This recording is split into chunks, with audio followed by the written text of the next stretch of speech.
நீங்கள் பார்த்துக் கொண்டிருப்பது உங்கள் விஜய்.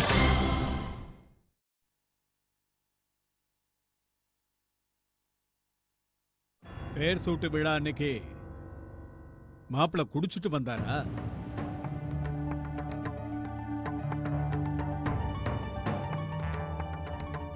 அப்போ தன்னை சுத்தி என்ன நடக்குதுன்னு அவருக்கு தெரிஞ்சிருக்காது. ஃப்ரெண்ட்ஸ் எல்லாம் சேர்ந்து அவரை வற்புறுத்தி இருக்காங்க. ஆனா இன்னைக்கு என்னாச்சு? இன்னைக்கு அவங்க வற்புறுத்தி தான் விவாகரத்து பேப்பரை இங்க கொண்டு வந்தாரா? விவாகரத்தா? ஆமா, பேப்பரை கொடுத்துட்டு போயிருக்காரு. இது அவருடைய கடைசி முடிவுன்னு வேற சொல்லி இருக்காரு. இதெல்லாம் உங்களுக்கு தெரியுமா தெரியாதா? என்ன சொல்றீங்க? எங்க கிட்ட அவன் எதுவுமே சொல்லலையே. இவ்வளவு பெரிய விஷயம் நடந்திருக்கு. டைவர்ஸ் வரைக்கும் போயிருக்காங்க. முடிவும் எடுத்துட்டாரு. உங்ககிட்ட ஒரு வார்த்தை கூட சொல்லலையா? எல்லாத்தையும் பசங்க அவங்களாவே முடிவு பண்ணிடுவாங்களா? என்ன மன்னிச்சிடுங்க சம்பந்தி, எனக்கு நிஜமாவே இத என்னன்னு சொல்றதுங்க? இதெல்லாம் பசங்களோட விளையாட்டுத்தனமா இல்ல அறியாமையா? லக்ஷ்மி எங்க வீட்டுக்கு வந்ததுல இருந்து என்னாச்சு என்ன விஷயம் எதுவுமே எங்க கிட்ட இதுவரைக்கும் சொல்லல. எங்களுக்கு மட்டும் முன்னாடியே தெரிஞ்சிருந்தா நான் நேரா அவளை கூட்டு வந்து உங்ககிட்ட இது எல்லாத்தையுமே பேசியிருப்பேன். இவங்க 2 பேர் பிடிவாதத்தால பெரியவங்களான நாம இதை அப்படியே விட்டுற முடியாதுல்ல. பெரியவங்க நாம தான் இந்த நிலைமையை எப்படியாவது சமாளிக்கணும். புரியுது சம்பந்தி, நீங்க சொல்றதுதான் ரொம்ப கரெக்ட். நாளைக்கு மார்னிங் நான் உங்களை பார்க்க வரேன். மற்ற விஷயங்களை நேர்ல பேசிக்கலாம். நிச்சயமா நம்ம ஒரு முடிவு பண்ணலாம் சம்பந்தி. ஏதாவது ஒரு வழி கண்டிப்பா கிடைக்கும். நான் போனை வச்சிடுறேன். சரிங்க சம்பந்தி, வணக்கம். அவருக்கு எதுவுமே தெரியாதமே. அவங்க பெத்த பையன் லக்ஷ்மியோட எந்த உறவும் வேண்டான்னு விவாகரத்து வரைக்கும் போயிருக்கான். ஆனா பெத்தவங்க எதுவுமே தெரியாம இருக்காங்க. விவாகரத்து கேட்கறதுங்கிறது சின்ன பசங்க விளையாட்டா என்ன? இது பாரு லக்ஷ்மி, என்ன நடந்திருந்தாலும் சரி உங்க அம்மா கிட்டயாவது அதை சொல்லிருக்கலாம்ல. இப்படி அமைதியா வீட்டுல உட்கார்ந்து இருந்தா சரியாயிடுமா? இல்லங்க, லக்ஷ்மிக்கு எதுவுமே தெரியாது போல இருக்கு. அவளுக்கு தெரிஞ்சிருந்தா அவ நிச்சயமா நம்ம கிட்ட சொல்லிருப்பா. நீ அவளை உட்கார வச்சு எதுவுமே கேட்கலையாமா? வந்ததுல இருந்து வீட்லயே இல்ல, அவ வெளியே சுத்திக்கிட்டு இருக்கா. நீ ஏன் கண்டுக்காம இருந்திருக்க? அவ ஏதோ பிறந்த வீட்டுக்கு கொஞ்ச நாள் தங்கிட்டு போக வந்திருக்கான்னு தான் நினைச்சேன். ஏன் லட்சுமி எதுவுமே என்கிட்ட சொல்லல? இவ்வளவு தூரம் பிரச்சனை வளர்ந்திருக்கு, நீ பாட்டுக்கு எதுவுமே சொல்லாம இருந்திருக்க. அது எனக்கு ரொம்ப கோவமா இருந்ததுமா. என்ன பேச்சு பேசுற? உறவை இப்படிதான் காப்பாத்துவியா? லக்ஷ்மி, நீ சின்ன பொண்ணா இருக்கும்போது நடக்கிறது வேற. இப்ப நீ ஒரு கல்யாணம் ஆன பொண்ணு. உன்னை நாங்க என்னெல்லாம் சொல்லி வளர்த்திருப்போம். சகிப்புத்தன்மை ஒரு பொண்ணுக்கு ரொம்ப அவசியம். இப்ப என்ன நடந்து போச்சு பாத்தியா? இந்த மாதிரி எல்லாம் இருக்க கூடாது லட்சுமி. புருஷனுக்கு உனக்கு ஏதாவது பிரச்சனை வந்துச்சுன்னா நீ பாட்டுக்கு பேசாம அம்மா வீட்டுக்கு வந்து இருக்க கூடாது லட்சுமி. சரி, இங்க வந்துட்ட, உன் புருஷன் உன்னை பத்தி என்ன நினைப்பா நீ கொஞ்சமாவது யோசிச்சு பாத்தியா? கோவத்துல ஏதாவது பண்ணிட்டாருன்னா நீ என்ன பண்ணுவ லட்சுமி? சொல்லு. நீங்க ஏன் புரிஞ்சுக்க மாட்டேங்கிறீங்க? எல்லாரும் ஏன் என்னைய திட்டிட்டு இருக்கீங்க? அம்மா, அது வந்து ஒருவேளை இந்த விஷயத்த நம்ம எல்லார்கிட்டயும் அவ சொன்னா நாம கவலைப்படுவோம்னு நினைச்சு லக்ஷ்மி இத சொல்லாம மறைச்சிட்டான்னு நினைக்கிறேன். ஆமா, அதனாலதான் அவ சொல்லிருக்க மாட்டாமா. அது மட்டும் இல்லம்மா, அவளே நிக்கில் கிட்ட பொறுமையா பேசி இந்த பிரச்சனையை முடிக்கலாம்னு நினைச்சிருப்பா. எப்படியோ பிரச்சனை இவங்க 2 பேருக்குள்ளானும் போது இவங்க தானே அதை முடிச்சாகணும். நிக்கில் இப்ப ரொம்ப கோவமா இருக்காரு, அதனாலதான் இப்படி பேசிட்டு போயிட்டாரு. ஆனா அவர் அப்புறம் நிச்சயமா இதுக்காக வருத்தப்படுவாரு. 2 பேருக்கும் நாம கொஞ்சம் டைம் கொடுக்கலாம்னு தோணுது. அப்பதான் இவங்க கொஞ்சம் அமைதியா உட்காந்து யோசிப்பாங்க. இல்ல அர்ச்சனா, கோபம் வந்தாலும் இவ்வளவு பெரிய முடிவை யாரும் எடுக்க மாட்டாங்க. கோபத்துல வாய் தவறி ஏதாவது பேசிட்டா பரவாயில்ல. ஆனா மாப்பிள்ள பேப்பர்ஸ் ரெடி பண்ணியில கொண்டு வந்திருக்காரு. அவர் முடிவு எடுத்துட்டாரு, நம்ம கிட்ட சொல்ல வந்திருக்காரு. கார்த்திக், அவர் சொல்லிட்டாருன்னா நாம அதை ஏத்துக்குவோமா? இத பாருங்க, நிச்சயமா லக்ஷ்மியோட மனசை மாத்துறதுக்காக தான் அவர் முயற்சி பண்ணிருப்பாரு. நிச்சயமா மாப்பிள்ள எந்த முயற்சியும் எடுத்திருக்க மாட்டாரு. அவர்தான் தெளிவா சொல்லிட்டாருல, அவரோட குணமே அப்படிதான். அவர்கிட்ட என்ன பேச முடியும் சொல்லு? எனக்கு நம்பிக்கை இருக்கு, மாப்பிள்ளைக்கு இன்னொரு வாய்ப்பு கொடுக்க லட்சுமி விரும்புவா. ஆனா மாப்பிள்ள அவர் அப்படியெல்லாம் விரும்ப மாட்டாரு. அப்புறம் ஏன் லட்சுமி அமைதியா இருக்கணும்? அவ எந்த தப்பும் பண்ணல. தப்பு பண்ணது மாப்பிள்ள தான். குடிப்பழக்கம் அவர் தப்பு, அதையா லட்சுமி தாங்கிக்கணும்? கார்த்திக், நாம இப்படி எல்லாம் முடிவெடுக்க ஆரம்பிச்சா இந்த பிரச்சனைக்கு ஒரு சொல்யூஷனே கிடைக்காது. நாம நடந்த விஷயங்கள் எல்லாம் மறந்துட்டு 2 பேரோட வாழ்க்கையும் புதுப்பிக்க ஏதாவது ட்ரை பண்ணணும். ரெண்டு பேரையும் உட்கார வச்சு புரிய வைக்கணும். ஆனா லட்சுமிக்கு புரிய வச்சு என்ன பிரயோஜனம்? கார்த்திக் மாப்பிள்ளை தான் புரிஞ்சுக்க மாட்டேங்கிறாரு. கார்த்திக், பிரச்சனையை முடிக்க தான் பார்க்கணும். இது நம்ம வீட்டு பொண்ணோட வாழ்க்கை பிரச்சனை. நாமளும் கோவப்பட்டா எதுவும் நடக்க போறதில்ல. ஆமா கார்த்திக், உங்க பெரியப்பா சொல்றதுதான் சரி. நீ ஏன் புரிஞ்சுக்க மாட்டேங்கிற? லக்ஷ்மி அங்க திரும்பி போய் தான் ஆகணும். இங்க இருக்க முடியாது கார்த்திக். கொஞ்சம் இருங்கம்மா, எல்லாரும் பேசிக்கிட்டே இருக்கீங்க, நானும் கொஞ்சம் பேசணும். லக்ஷ்மி அது அண்ணி ப்ளீஸ் என்ன கொஞ்சம் பேச விடுங்க. எல்லாரும் என்ன தானே திட்டுறாங்க. நான் தான் அட்ஜஸ்ட் பண்ணிக்கணும்னு எனக்கு நல்லாவே தெரியும். நானும் அட்ஜஸ்ட் பண்ணிக்கிட்டேன், நிறையவே அட்ஜஸ்ட் பண்ணிக்கிட்டேன். வாயை மூடிட்டு பேசாம தான் இருந்தேன். ஆனா நீங்க சொல்றதுதான் கரெக்ட். நான் ஏன் தலை குனியணும்? எப்பவும் ஏன் நானே சகிச்சுட்டு போனோம்? இதுக்கு மேலயும் பொறுமையா இருக்க முடியாது. நான் அந்த வீட்ல ரொம்ப சந்தோஷமா இருந்தேன் நீங்க எல்லாம் நினைச்சிட்டு இருந்தீங்கன்னா அது தப்பு. நாங்க சந்தோஷமா இல்ல. இனிமே என்னால அங்க போகவும் முடியாது. லக்ஷ்மி, ஆமா பெரியம்மா, நான் அந்த வீட்டுக்கு போக விரும்பல. என்னால முடிஞ்ச அளவுக்கு நான் முயற்சி பண்ணிட்டேன். என் உலகமும் அவங்க உலகமும் வித்தியாசமா இருக்கு. இது ஒத்து வராது. அதனால நானும் நல்லா யோசிச்சு பார்த்துட்டேன். எனக்கும் விவாகரத்து வேணும்.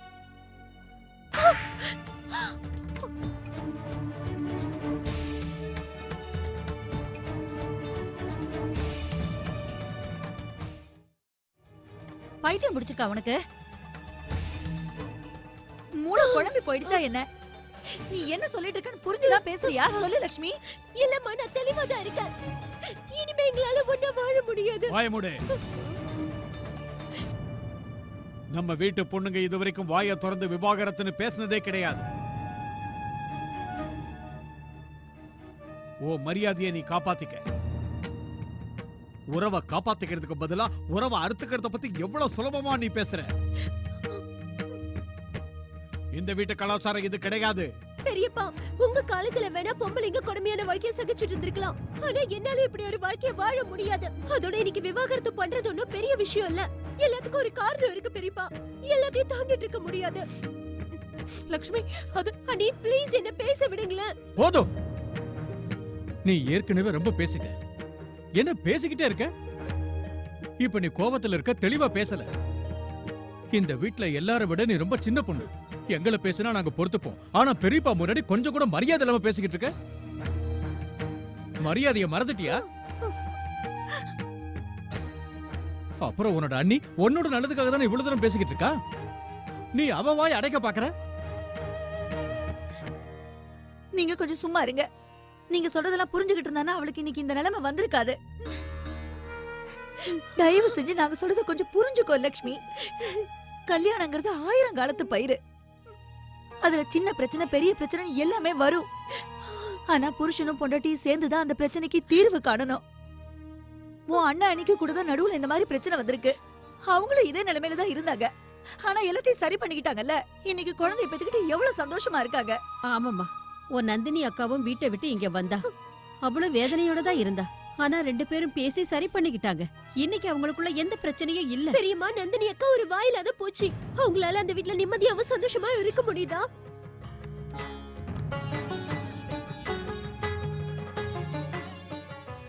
எல்லாரும் பேசுறதையும் அமைதியா வாங்கிக்கிறாங்க. அதான் உங்களுக்கு எந்த பிரச்சனையும் வரல. போதும், வாய மூடு. இதுக்கு மேல ஒரு வார்த்தை பேசுனா அப்புறம் நான் சும்மா இருக்க மாட்டேன்.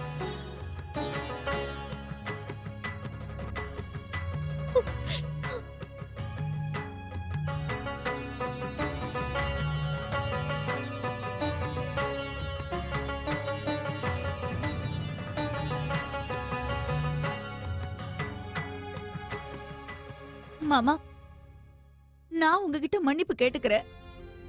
இந்த லக்ஷ்மிக்கு என்ன ஆச்சுன்னே தெரியல. இந்த கேள்வியை நீ உன்னையே கேட்கணும் சாந்தி. பொண்ணுங்க பண்ற தப்புக்கு அம்மாவா மன்னிப்பு கேட்கறது? உன் பொறுப்புகளை செஞ்சு முடிக்கிறதுல நீ ஏதாவது குறை வச்சிருக்கியா யோசிச்சு பாரு. பொண்ணுக்கு ரொம்பவே செல்லம் கொடுத்திருக்க, அதனாலதான் பெரியவங்களும் கூட மதிக்க மாட்டேங்கிறா.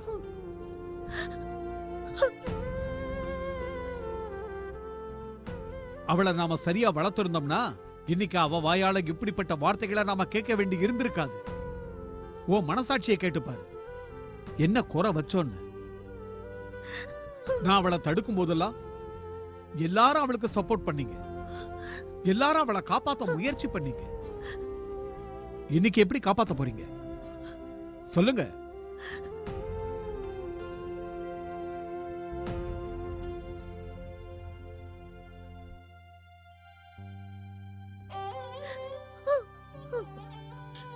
ஆமா சாந்தி.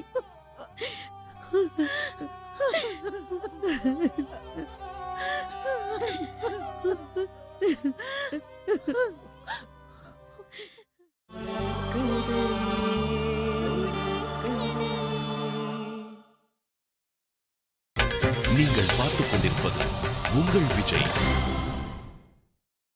ராதிகா, என்ன இதெல்லாம்? ஏன் இப்படி பண்ற? எனக்கு ரொம்ப பயமா இருக்கு. அழ ஆரம்பிச்சிடுவேன்னு பயமா? என்ன பொண்ணு பேரனோட ஞாபகம் வரும்போது என்ன பண்றது? எப்படி மனசை சமாதானப்படுத்துறது? அர்ச்சனா அங்க போனதுக்கு அப்புறம் எனக்கு ஒரு ஃபோன் கூட பண்ணல தெரியுமா? அம்மா அங்க லக்ஷ்மி. ஆ, லக்ஷ்மி வந்திருக்கால, அதான் அவ கூட பிஸியா இருந்திருப்பா. அது மட்டும் இல்ல, கிச்சா போனதுல இருந்து அனன்யா பேபி பேபின்னு சொல்லிக்கிட்டே இருந்தா. அப்புறம் அவளே பேசிக்கிட்டு தூங்கிட்டா. அப்ப எல்லாரும் ஒரு உண்மையை ஒத்துக்கிட்டு தானே ஆகணும். அவங்க போனதும் நம்ம வீடே வெறிச்சோடி போயிடுச்சு. அது மட்டும் இல்லங்க, ராகுல் எங்க போனானே தெரியல. நான் அவனை பார்க்கவே இல்ல. அதானே? எங்க அவன்? நானும் அவனை பார்க்கலையே. வெளியில போயிருக்கானா? ஆமா, ராஜா வீட்டுக்கு போயிருக்கான். சேர்ந்து படிக்கணும்னு அங்க போயிருக்கான். ஓ, அது சரிப்பா, ரொம்ப நேரம் ஆயிடுச்சே, நேரம் வீட்டுக்கு வந்திருக்கணுமே. மா, இன்னைக்கு ராத்திரி அங்கேயே தங்கி படிக்கிறேன்னு சொன்னான். சேர்ந்து படிச்சா நல்லா படிக்கலாம்ல, அதனாலதான் போயிட்டு வான்னு சொன்னேன். ஆனா சித்தப்பா, நான் இப்ப என்ன சொல்றேன்னா, ஃப்ரெண்ட்ஸ் கூட எல்லாம் கம்பைன் ஸ்டடி பண்ண முடியாது. அதுவும் இல்லாம ராகுல பார்த்தா படிக்கிற பையன் மாதிரியே தெரியல. நான் வேணா ஒரு தடவை போய் பார்த்துட்டு வரட்டுமா? படிச்சுட்டு இருந்தா சரி, இல்ல விளையாடிட்டு இருந்தா? அதுவும் சரிதான்ப்பா. அதெல்லாம் வேண்டாம் சூர்யா, படிச்சுக்கிட்டு தான் இருப்பாங்க. அதான் பரீட்சை நெருங்குதுல்ல. நீங்க சொல்றது சரிதாங்க. எப்படியும் இப்பெல்லாம் நம்ம ராகுல் ரொம்ப கஷ்டப்பட்டு படிக்கிறான். அக்கா சொல்றது ரொம்ப சரிதாங்க. ராகுல் இப்பெல்லாம் முன்ன மாதிரி இல்ல, ரொம்ப பொறுப்பா தான் இருக்கான். ஆமா சுகன்யா, பசங்க தானா தம் பொறுப்புகளை புரிஞ்சுக்க ஆரம்பிச்சிருவாங்க. இது பார்ப்பா சூர்யா, இந்த மாதிரி நேரத்துல கண்காணிக்கிறது சரியில்லை. அவங்களுக்கு கோவம் வரும். அப்பா, நான் எச்சரிக்கையா இருக்க சொல்றேன், அவ்வளவுதான். இல்லனா போன முறை மாதிரி ஆயிடும். அவன் படிக்கிறான் நம்ம நினைச்சுக்கிட்டு இருந்தோம், ஆனா அவன் படிக்கவே இல்ல. அதனாலதான் சொல்றேன். இப்ப அவன் 10th படிக்கிறான், போர்டு எக்ஸாம் இருக்கு.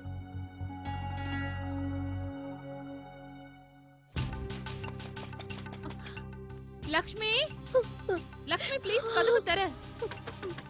லக்ஷ்மி, நான் உன்கிட்ட கொஞ்சம் பேசணும். ரொம்ப முக்கியமான விஷயம். ஒரு 2 நிமிஷம் பேசிட்டு போயிடுறேன். ஹனி ப்ளீஸ், இப்ப நான் யார்கிட்டயும் எதுவும் பேச விரும்பல. லக்ஷ்மி ப்ளீஸ், ஒரு தடவை. இல்ல அண்ணி, என் நிலைமை என்னங்கறத யாரும் இங்க புரிஞ்சுக்க தயாரா இல்ல. எல்லாம் இந்த ஊரை பத்தி தான் பேசுறீங்க. இந்த ஊர் உலகத்தோட கலாச்சாரத்தை பத்தி மட்டும் தான் யோசிக்கிறீங்க. இல்ல லக்ஷ்மி, அப்படியெல்லாம் ஒண்ணும் இல்ல. எல்லாரும் உன் மேல ரொம்ப பாசம் வச்சிருக்காங்க. ஆனா இப்ப எல்லாரும் ரொம்ப அதிர்ச்சியில இருக்காங்க. அதனாலதான் இப்படி எல்லாம் பேசுறாங்க. ப்ளீஸ் கொஞ்சம் கதவை தர. நான் உங்ககிட்ட கொஞ்சம் பேசணும் லக்ஷ்மி. அண்ணி ப்ளீஸ், நான் யார்கிட்டயும் பேச விரும்பல. நீங்க எத்தனை தடவை கதவை தட்டினாலும் நான் கதவை திறக்க மாட்டேன். அண்ணி ப்ளீஸ், என்ன தனியா விட்டுட்டு போயிடுங்க.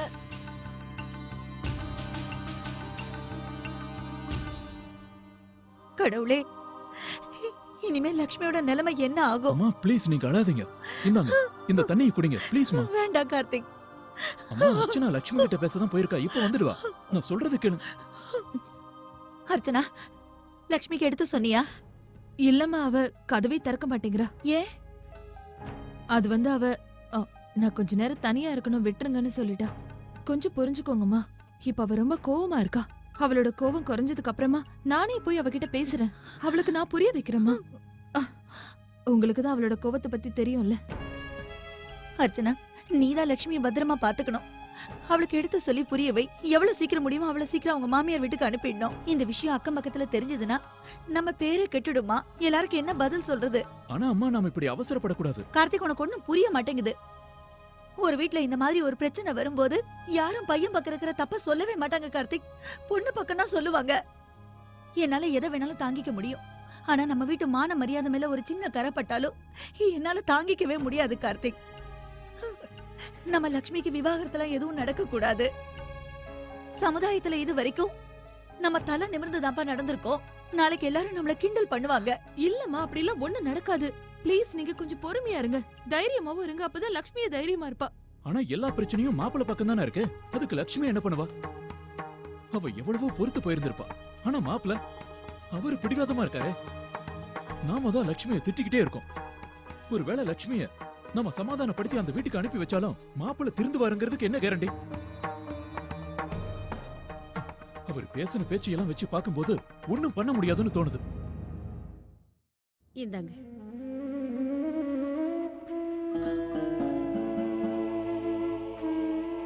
இந்த பசங்க ஏன் தான் இப்படி செய்யறாங்கன்னு தெரியல. இப்ப என்னங்க பண்றது? இப்ப இருக்கிற பசங்கள்லாம் எந்த ஒரு விஷயத்தோட விளைவுகளையும் புரிஞ்சுக்க மாட்டேங்கிறாங்க. கொஞ்சம் கூட பொறுமை கிடையாது, சிந்திக்க கூட மாட்டேங்கிறாங்க. கொஞ்சம் கோபம் வந்தா கூட போதும், பிரியறத பத்தி தான் பேச ஆரம்பிக்கிறாங்க. உறவுகளோட மதிப்பே அவங்களுக்கு தெரியறது இல்ல. என்ன பண்றது? பசங்க இப்படி பேசும்போது அவங்கள குற்றம் சொல்ற மாதிரி விரல நீட்டும் போது மத்த 4 விரலும் நம்மள நோக்கில இருக்கு. நாம தான் ஏதோ தப்பு பண்ணிருக்கோம். நமக்கு தான் பசங்களை வளர்க்கவே தெரியல. இந்த மாதிரி நடக்கிறது இது ஒண்ணும் முதல் தடவை கிடையாது. எனக்கு இது அதிர்ச்சியாவும் இல்ல. ஏன்னா முதல்ல கார்த்திக் அர்ச்சனாவுக்கு நடுவுல இதே மாதிரி பிரச்சனை வந்தது. அப்புறம் நந்தினிக்கும் மாப்பிள்ளைக்கும் நடுவுல இதே மாதிரி பிரச்சனை வந்தது. இப்போ லக்ஷ்மி. ஏன் நம்ம பசங்களால உறவுகளை காப்பாத்திக்க முடியல? நாம எப்பவும் நல்லதை மட்டும்தானே கத்து கொடுத்துருக்கோம். ஆமாங்க. நம்ம பசங்க ஏன் அதை புரிஞ்சுக்கவே இல்ல? இந்த கேள்வியை தான் நான் திரும்ப திரும்ப என்ன நானே கேட்டுக்கிட்டு இருக்கேன். எனக்கு என்னவோ நாம தான் பசங்களுக்கு எதையுமே சரியா கத்து கொடுக்கலன்னு நினைக்கிறேன்.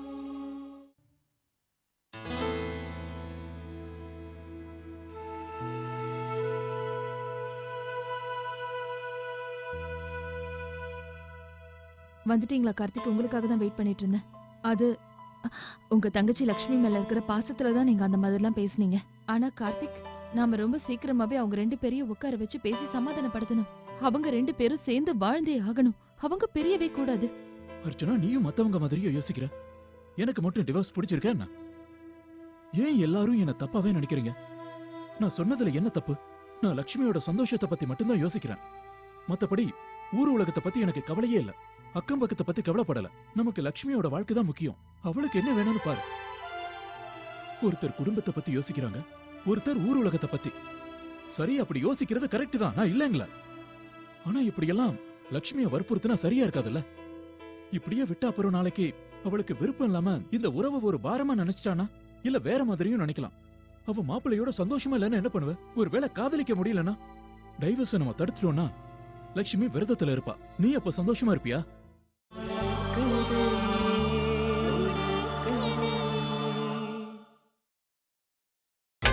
நீங்கள் பார்த்துக் கொண்டிருப்பது உங்கள் விஜய். இப்படியே விட்டா அப்புறம் நாளைக்கு அவளுக்கு விருப்பம் இல்லாம இந்த உறவை ஒரு பாரமா நினைச்சிட்டானா, இல்ல வேற மாதிரியும் நினைக்கலாம். அவ மாப்பிள்ளையோட சந்தோஷமா இல்லைன்னு என்ன பண்ணுவ? ஒருவேளை காதலிக்க முடியலன்னா, டைவர்ஸை நம்ம தடுத்துட்டோம்னா லட்சுமி விரதத்துல இருப்பா. நீ அப்ப சந்தோஷமா இருப்பியா? அவ எவ்வளவோ அட்ஜஸ்ட் பண்ணிட்டா. இதெல்லாம் சரியா வராது அர்ச்சனா. கார்த்திக், நானும் தப்பா எதுவும் சொல்லலையே. கல்யாணம் ஆன புதுசுல எல்லா கணவன் மனைவிக்குள்ள அட்ஜஸ்ட் பண்ணிக்கிறதுல கொஞ்சம் ப்ராப்ளம்ஸ் வரதான் செய்யும். ஆனா மாப்பிள்ளையோட இருக்கிற பிரச்சனை அவளுக்கு எப்பவுமே இருந்துகிட்டே இருக்கும். எனக்கு அவரை தெரியும். ஆரம்பத்திலேயே அதெல்லாம் தெரிஞ்சது நல்லதா போச்சுன்னு நினைக்கிறேன். லட்சுமி இப்ப சின்ன பொண்ணு. மறுபடியும் அவ ஒரு புது வாழ்க்கையை ஆரம்பிக்கலாம். கார்த்திக், என்ன நிஜமாவே நீங்க அப்படி யோசிக்கிறீங்களா? நான் சரியாதான் யோசிக்கிறேன். கார்த்திக், ப்ளீஸ் கொஞ்சம் அமைதியா யோசிச்சு பாருங்க. நம்ம 2 பேருக்கும் நடுவுல கூட தான் 1008 பிரச்சனை வந்தது. அதுக்காக நாம என்ன பெருஞ்சா போயிட்டோம்? நாம முயற்சி பண்ணோம், நம்ம ஃபேமிலி நமக்கு சப்போர்ட் பண்ணாங்க. இன்னைக்கு பாருங்க, நாம ஒருத்தருக்கு ஒருத்தர் நல்லா புரிஞ்சுக்கிட்டு வாழ்ந்துட்டு இருக்கோம். ஆமா அர்ச்சனா, நமக்குள்ள ஏன் நம்ம 2 பேரும் சமாதானமாகணும்? ஏன்னா நம்ம 2 பேரும் ஒருத்தர் காதலிக்கிறோம், ஒருத்தர் மிஸ் பண்ணோம், 2 பேரும் சேர்ந்து வாழணும்னு ஆசைப்பட்டோம்.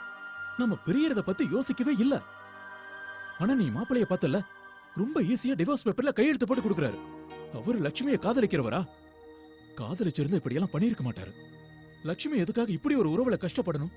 அவளுக்கு தான் விருப்பமே இல்லையே. கார்த்திக், அவங்க 2 பேருக்குள்ள காதலே இல்லன்னு உங்களால எப்படி சொல்ல முடியும்? அவங்களுக்குள்ள இருக்கிற காதல் அவங்களுக்கே தெரியாம கூட இருக்கலாம். அர்ச்சனா, மாப்பிள்ளை கண்ணுல எப்பவாவது நீ காதல பாத்தியா? என்கிட்ட சொல்லு. நாம பாக்கலங்கிறதுக்காக காதல் இல்லன்னு ஆயிடாது. ஏதோ கோவத்துல அவசரப்பட்டு எனக்கு டிவோர்ஸ் வேணும்னு அவர் வார்த்தையை விட்டுட்டாரு. அதுக்காக அவங்க ஒருத்தர் காதலிக்கலன்னு அர்த்தம் கிடையாது. கல்யாண சமயத்துல அவங்க 2 பேரும் எவ்வளவு சந்தோஷமா இருந்தாங்க. அதுவும் லக்ஷ்மி சொல்ற குறைகளும் அவ்வளவு ஒண்ணும் பெருசா இல்ல. டைம் ஸ்பெண்ட் பண்ண மாட்டேங்கிறாரு, ஃப்ரெண்ட்ஸோட ஊர் சுத்துறாருன்னு சொல்றா. கார்த்திக் இது ஒண்ணும் டைவர்ஸ் வாங்குற அளவுக்கு ஒரு பெரிய தப்பா எனக்கு தோணலையே. இதெல்லாம் சகஜம்தான். இந்த மாதிரி சின்ன சின்ன பிரச்சனைக்கெல்லாம் விவாகரத்து வரைக்கும் போயிட்டா அப்புறம் உலகத்துல பாதி பேருக்கு மேல பிரிஞ்சுதான் வாழ்வாங்க. கார்த்திக், காதல வச்சுதான் உறவை நாம வளர்க்கணும். எந்த உறவுல காதல் இருக்கோ அந்த உறவை நாம சந்தோஷமா காப்பாத்துவோம். அவங்களுக்குள்ள காதல் இருக்கு. நான் சொல்றது நம்புங்க கார்த்திக். அவங்களுக்கு ஒரு வாய்ப்பு கொடுத்து பார்க்கலாம். நமக்கும் கொடுத்தாங்கல்ல, அதுக்கப்புறம் தானே நம்ம தெளிவானோம். அது மட்டுமா, நந்தினி அக்காவுக்கும் மோகன் அண்ணாவுக்கும் ஒரு ப்ராப்ளம் வரும்போது நீங்க எப்படி அவங்களுக்கு துணையா இருந்தீங்க? எவ்வளவு முயற்சி பண்ணீங்க, அவங்கள சந்திக்க வச்சு அவங்கள பேச வச்சீங்க. அதே மாதிரி இங்க ஏதாவது பண்ணுங்க கார்த்திக். என் பேச்ச நம்புங்க, எல்லாமே சரியா போயிடும். ஆனா அர்ச்சனா மோகனும் அக்காவும் வாழணும்னு ஆசைப்பட்டாங்க. அதனாலதான் நான் உங்களுக்கு சப்போர்ட் பண்ணேன். ஒரு சின்ன விஷயத்துக்கு அக்கா கோவப்பட்டாங்க. ஆனா 2 பேரும் எப்பவும் டிவோர்ஸ பத்தி யோசிச்சதே இல்ல. மோகனும் அக்காவுக்கு டைம் கொடுத்தான், தன்னோட மனசு சமாதானமாக. அக்காவும் அவனுக்காக காத்துக்கிட்டு இருந்தாங்க. ம். ஆனா மாப்பிள்ள அவருக்கு எந்த ஃபீலிங்கும் கிடையாது. இதத்தான் நான் உனக்கு புரிய வைக்க முயற்சி பண்றேன். சரி கார்த்திக், ஆனா எனக்கு என்னமோ- ப்ளீஸ், இனிமே இந்த பேச்சை இப்படியே விட்டுரு. 2 பேரும் ரொம்ப டென்ஷனா இருக்கும். பேசுனா பேசிட்டே தான் இருக்கணும். நீயும் ரொம்ப டயர்டா இருப்பல்ல, நீ ரெஸ்ட் எடுத்துக்க. நானும் போய் ட்ரெஸ் மாத்திட்டு வரேன்.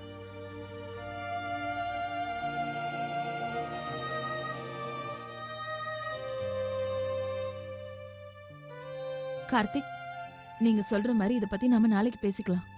இப்ப இந்த பாலையாவது குடிங்களேன்.